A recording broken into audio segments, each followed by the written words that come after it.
ஆண்டவரும் இரட்சகருமாக இயேசு கிறிஸ்துவின் இனிய நாமத்தில் உங்கள் யாவருக்கும் அன்பின் வார்த்தைகளை தெரிவித்துக் கொள்கிறேன். அருமையான தெய்வ பிள்ளைகளே, இந்த new day new hope daily devotion மூலமாய் இந்த நாளில் கூட உங்களை சந்திப்பில் நான் மிகுந்த மகிழ்ச்சி அடைகிறேன். அல்லேலூயா. இன்றைக்கு கூட கர்த்தர் நமக்கு கொடுக்கிற வார்த்தை என்ன?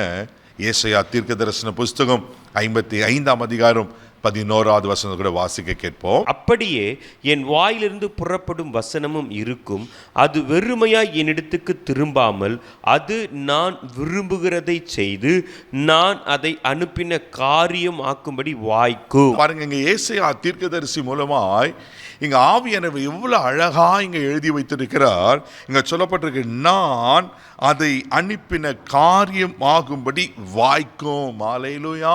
தெய்வ பிள்ளைகளே, ஆண்டவருடைய வாயிலிருந்து புறப்படுகிற வார்த்தைகள், ஆவியானுடைய எழுதி கொடுத்த இந்த வேத வசனங்கள், இந்த ஜீவனுள்ள வார்த்தைகள் ஒரு நாளும் வெறுமையாய் போகாது.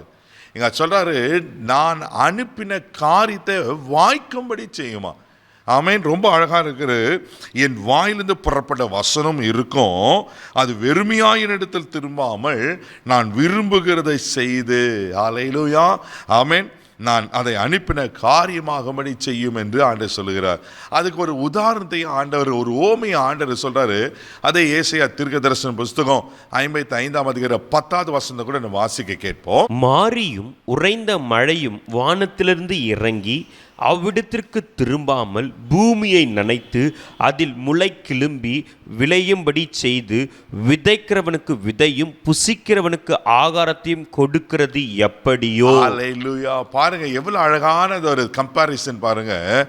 மாரியும் உறைந்த மழையும் வானத்திலிருந்து இறங்கி அவ்விடத்துக்கு திரும்பாம பூமியை நனைத்து என்ன செய்யறதா, அதில் முளை கிளம்பி விளையும்படி செய்து விதைக்கிறவனுக்கு விதையும் புசிக்கிறவனுக்கு ஆகாரத்தை கொடுக்கிறது எப்படியோ, அதே போல என் வாயிலிருந்து புறப்பட்ட வசனமா இருக்கும் அப்படின்னு ஆண்டவர் சொல்லுகிறார். அல்லேலூயா. அது அந்த காரியம் வாய்க்கும்படி செய்யுமா. தேவ பிள்ளைகளே, ஆண்டவர் உங்களுக்கு என்னென்ன வாக்குத்தத்தங்களை கொடுத்திருக்கிறார். ஒருவேளை இந்த 2024வது வருஷத்துல இந்த வாக்குத்தத்தம் ஆண்டவர் கொடுத்தாரு, இன்னும் நிறைவேறலையே கலங்கி கொண்டிருக்கீங்களா? தேவ பிள்ளைகளே, ஆண்டவர் உங்களுக்கு என்னென்ன தீர்க்க தரிசன வார்த்தைகளை சொல்லியிருக்கிறார், அந்த வார்த்தைகளை இன்னும் நிறைவேறலை கலங்கி கொண்டிருக்கீங்களா? நிச்சயமா அந்த காரியம் வாய்க்கும். அந்த வார்த்தைகள் பொய்யாகாது, அது ஜீவனுள்ள வார்த்தை. ஆமென். வானத்திலிருந்து மாரியும் பனியும் பெய்து பூமியை பலனை கொடுக்குமானா, தெய்வ பிள்ளையே, உங்க ஆண்டவர் சொன்ன வார்த்தை பொய்யாயிடுமா? ஒரு நாளும் பொய் ஆகாது. யோவான் சுவிசேஷம் 6ஆம் அதிகாரம் 63வது வசனம் கூட வாசிப்பீங்கன்னா அங்க அழகாய் சொல்லப்பட்டிருக்கோம். வாசிக்க கேட்போம். ஆவியோ உயிர்ப்பிக்கிறது, மாம்சமானது ஒன்றுக்கும் உதவாது. நான் உங்களுக்குள் சொல்லுகிற வசனங்கள் ஆவியும் ஜீவனுமாய் இருக்கிறது. பாருங்க, நான் உங்களுக்கு சொல்லுகிற வார்த்தைகள் ஆவியும் ஜீவனமா இருக்கிறதா. அல்லேலூயா. அது ஜீவனுள்ள வார்த்தை, உயிருள்ள வார்த்தை, அது ஒரு நாளும் பொய் ஆகாது. என்னென்னலாம் ஆண்டவர் உங்களுக்கு சொல்லியிருக்கிறாரோ, ஆவி அந்த வசனத்தின் மூலமா இப்படியெல்லாம் உங்களோட பேசியிருக்கிறாரோ, நீங்க அண்டர்லைன் பண்ணி வச்சு ஜெபம் பண்றீங்களே, நீங்க டைரியில எழுதி வச்சு ஜெபம் பண்றீங்களே, கர்த்தர் வார்த்தை ஒரு நாளும் வெறுமையாக போகாது.